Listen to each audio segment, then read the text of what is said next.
بعد از اینکه با شاگردم از امداد در محل برمیگشتیم یهو دیدم یه تیبا در مغازه پارک. مشتری بنده خدا میگفت دستیش خرابه و تفنگی دستی اصلا بالا وای نمیست. تستش کردیم و دیدیم مشکل از دستی و باید حتما عوض بشه. رفتیم برای باز کردن کنسول. یه دونه پیچ 4 سویه عقب میخوره، دو تا پیچ 4 سویه هم جلو میخوره.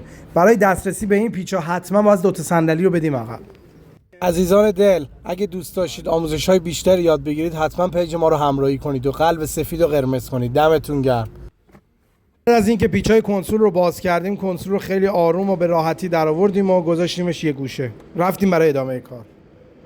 سوکت چراغ ترمز دستی رو کشیدیم و سپس سه تا پیچ و مهره خود تفنگی دستی رو با بوکس 12 و جغجغه باز کردیم. یه تیده آوردیم و مهره شیشه ریگلاژ ترمز دستی رو باز کردیم. تفنگی رو باز کردیم و ریز انداختیمش تو کفای ماشین. اینجا یکی از بچه‌ها انگار عاشق شده بوده، داشت آهنگ برای خودش میخوند.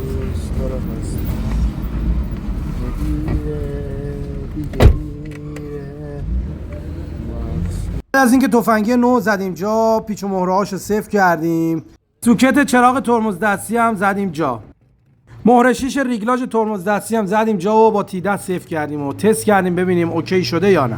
کنسول رو انداختیم سر جاش و پیچاشو گیر دادیم و گردگیر ترمز دستی هم انداختیم سر جاش. تک زدیم زیر ماشین و لاستیکو چرخوندیم که ببینیم گیر نباشه.